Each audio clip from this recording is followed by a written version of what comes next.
It was a still November night on Scotland's west coast. The sea lay calm, dark, glassy, endless. In the narrow channel of the Bute Sound, 3 small fishing trawlers worked the water in silence.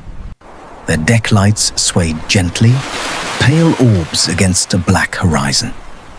Among them was the Antares, a modest 57-foot wooden trawler from the village of Carradale. To its 4-man crew, this was just another night at sea. They had worked these waters for years, hauling fish from the deep trench north of Arran, a place as familiar to them as their own streets. They didn't know that beneath their hull, a steel predator was moving silently through the same darkness, one that wasn't supposed to be there at all. This is the story of the Antares, and of the silent collision that Scotland would never forget. The Royal Navy submarine, HMS Trenchant, was a 270-foot nuclear-powered attack vessel, fast, quiet, and built for stealth. But on this night in 1990, she wasn't hunting enemies. She was running one of the Navy's most demanding training missions, the Perisher Course, a 24-week gauntlet that tested whether an officer was capable of commanding a submarine. The trainees aboard knew the stakes: one failure, one mistake, and their careers beneath the sea were over. 6 officers and their commander had already been at sea for days, running complex exercises between Scotland and the Faroe Islands. They simulated torpedo runs, evasive maneuvers, and silent operations in tight waters. The captain overseeing them was a veteran with nearly 20 years' experience, calm, exacting, and known for pushing his students hard. By November 21st, fatigue had set in. The men were running on adrenaline, caffeine, and tension. Their final exercise would take them south, through the Clyde training area, a stretch of water that, on maps, looks empty. But on the surface that night, it wasn't. At 11 p.m. in Carradale Harbour, the Antares crew were preparing for a 5-day trip. They packed supplies, tested the winches, checked the trawl lines. The skipper, 36 years old, was a disciplined man. Fishing was his life, his livelihood, and his pride. His 3 crewmates, friends as much as colleagues, trusted him completely. By midnight, the boat was in open water, her engine humming steadily as she joined 2 other trawlers, the Heroine and the Hercules. The 3 often fished together, exchanging short radio calls through the night. Heading north, one would say. Catch looks good tonight, another would reply. The Antares dropped her gear near the trench, heavy steel doors spreading the trawl wide across the seabed. She would tow the line slowly for the next few hours, pulling in what the deep would give. The weather was unusually kind. 8 miles of visibility, light wind, and an air temperature just above 10 degrees Celsius. No waves, no threat. The skipper made one last radio call to the Heroine. "I'll rest for a bit. Bill's got the wheel." A simple sentence, a final one. Below, the HMS Trenchant was approaching periscope depth after completing a simulated mine-laying drill. The sonar room buzzed quietly with reports, faint contacts, likely fishing vessels. The trainee officer at the helm logged them carefully. They appeared distant, moving slowly, nothing threatening. At 1:45 a.m., the exercise leader authorized a mock torpedo run. Trenchant rose to periscope depth, scanned, and sighted only one surface ship, a naval support vessel called HMS Charybdis. No sign of fishing boats. Believing the area clear, the submarine submerged again and turned northwest at a steady 6 knots. The captain, satisfied with the team's performance, left the control room to debrief with the course leader. Command passed to a trainee. The sonar room was dim, glowing red under the lights. Operators tracked 4 faint echoes coded as contacts M1, M3, M5, and 45. To the untrained ear, they sounded similar. Slow engines, rhythmic propeller beats, background clutter. But to experienced sonar operators, there was something off. 2 of the signals overlapped unnaturally. By the time the trainee realized the mistake, the contact designated M5 was growing rapidly louder. That contact was the Antares.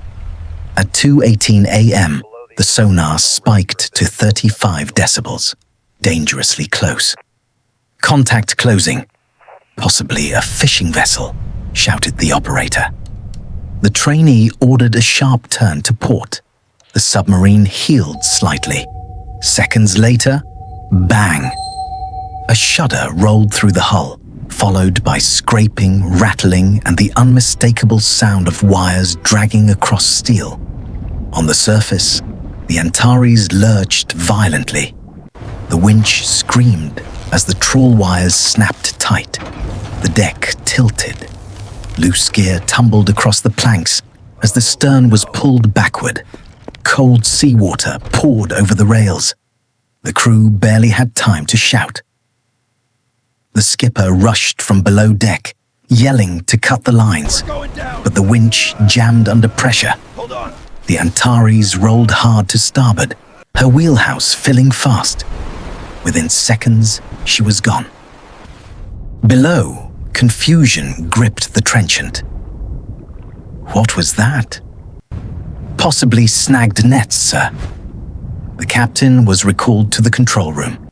He ordered a stop and raised the submarine to periscope depth. Through the lens, he saw 2 fishing boats still towing nets calmly in the distance. No distress flares, no alarms. He assumed the snag had caused no harm. At 3 a.m., he logged a brief note. Minor trawl entanglement. No damage observed. The submarine resumed its course. It would take 6 hours for the truth to surface. Around 9 a.m., fishing boats in the area reported floating debris, wooden planks, fuel cans, fish boxes. The Antares hadn't checked in. When she failed to respond to radio calls, panic spread through the fleet. By mid-morning, the Coast Guard was alerted. Helicopters scoured the sound, circling the calm sea where the trawler had last been seen. Soon, a dark shape was detected on sonar, 150 meters down. Divers descended into the cold. Their lights swept over a wooden hull lying on its side, nets still trailing into the silt. The name on the bow was clear: Antares. For the families waiting at the pier in Caradale, the news was devastating. 4 men, gone without a trace. No storm, no explosion, no warning. The community was silent for days. An official naval inquiry began immediately. Every log entry, sonar trace, and order on the trenchant was examined. It soon became clear. The submarine's officers had misidentified 2 surface contacts as one. They believed the area was clear, but as they changed course, the submarine passed directly under the Antares, snagging her nets. The conclusion was harsh, but honest. A chain of small human errors made in fatigue, within a system that had no margin for mistake. If you've stayed with me this far, you already understand why these stories matter. History doesn't always fade. Sometimes it sinks. Subscribe to Forgotten Shadows if you want to uncover more of the real events that lie just beneath the surface. Now, let's return to what happened after the silence. The Navy accepted full responsibility. New safety directives were issued immediately. Submarines must maintain at least 3,000 yards from fishing vessels. Captains must be recalled to the control room.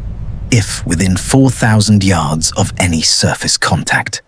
And most importantly, all exercises near fishing grounds must be supervised by a visible surface ship.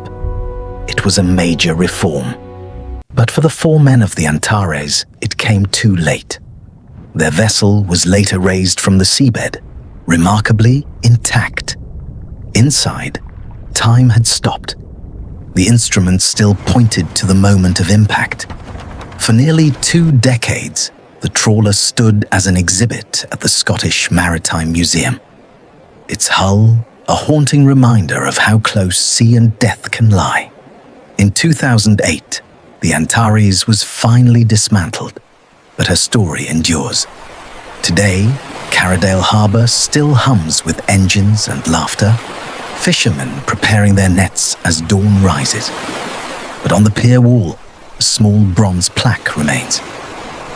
In memory of the crew of the Antares, lost at sea, November 22nd, 1990. Every year, fresh flowers appear beneath it. No one says who leaves them.